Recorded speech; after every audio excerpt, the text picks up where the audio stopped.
हद होगी। राजस्थान की विधानसभा में मैंने देखा कि प्रेमी के साथ घर से भागने वाली छोरी की मदद के लिए भी बिल आ जाता है कि इसको भागने दो, हम इसकी सहायता करेंगे, यानी कि उसके बाप का कोई अधिकार नहीं है। सभापति महोदय, ऐसा हिंदुस्तान में माहौल बना दिया, आधुनिकता आधुनिकता। सभापति महोदय, लोगों ने पता नहीं, मुझे नहीं पता क्या लिखा, किसने लिखा, हमारे समाज में लैला मजनू को, सीरी फराद को, इनको ऐसे बताया जाता है जैसे कोई महान पुरुष हुए, जैसे इन्होंने कोई महान काम किया है, जबकि सही मायने में अगर देखा जाए तो सभापति महोदय मैं उनको 2 टके का टपोरी की संज्ञा दूंगा। वो टपोरी थे जो मां ने 9 महीने पेट में रखा, जिस पिता ने पेट काट के खिलाया और उस बेचारे को तनाव में डाल करके और कोई बहला फुसला के उसकी बच्ची को लिए जाता है और उस पिता को कोई अधिकार नहीं दिया जाता कि वो अपनी बच्ची को समझा बुझा भी सके।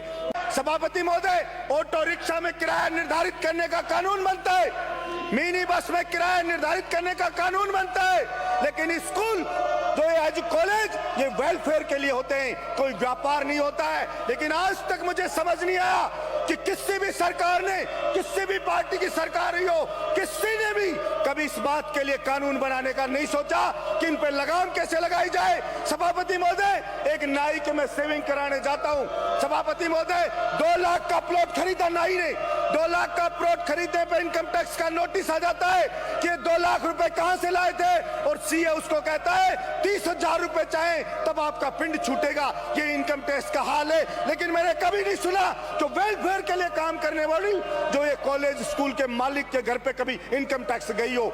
इसलिए चाहिए था विपक्ष को कि इन कॉलेजों के खिलाफ कहते मोदी जी को कि रेड डालो इन स्कूल के मालिकों पे, कॉलेज के मालिकों पे। लेकिन सभापति महोदय, जब मैंने गहनता से इसकी जांच की कि ऑटो रिक्शा पे कानून बन जाता है, किसान नहीं चाहता कि बिल आए, लेकिन बिल आ जाता है कि जबरदस्ती बिल देंगे। सभापति, और तो और हद होगी। राजस्थान की विधानसभा में मैंने देखा कि प्रेमी के साथ घर से भागने वाली छोरी की मदद के लिए भी बिल आ जाता है कि इसको भागने दो, हम इसकी सहायता करेंगे, यानी कि उसके बाप का कोई अधिकार नहीं है। सभापति महोदय, ऐसा हिंदुस्तान में माहौल बना दिया, आधुनिकता आधुनिकता। सभापति महोदय, लोगों ने पता नहीं, मुझे नहीं पता क्या लिखा, किसने लिखा, हमारे समाज में लैला मजनू को, सीरी फराद को, इनको ऐसे बताया जाता है जैसे कोई महान पुरुष हुए, जैसे इन्होंने कोई महान काम किया है, जबकि सही मायने में अगर देखा जाए तो सभापति महोदय मैं उनको 2 टके का टपोरी की संज्ञा दूंगा। वो टपोरी थे जो मां ने 9 महीने पेट में रखा, जिस पिता ने पेट काट के खिलाया और उस बेचारे को तनाव में डाल करके और कोई बहला फुसला के उसकी बच्ची को लिए जाता है और उस पिता को कोई अधिकार नहीं दिया जाता कि वो अपनी बच्ची को समझा बुझा भी सके।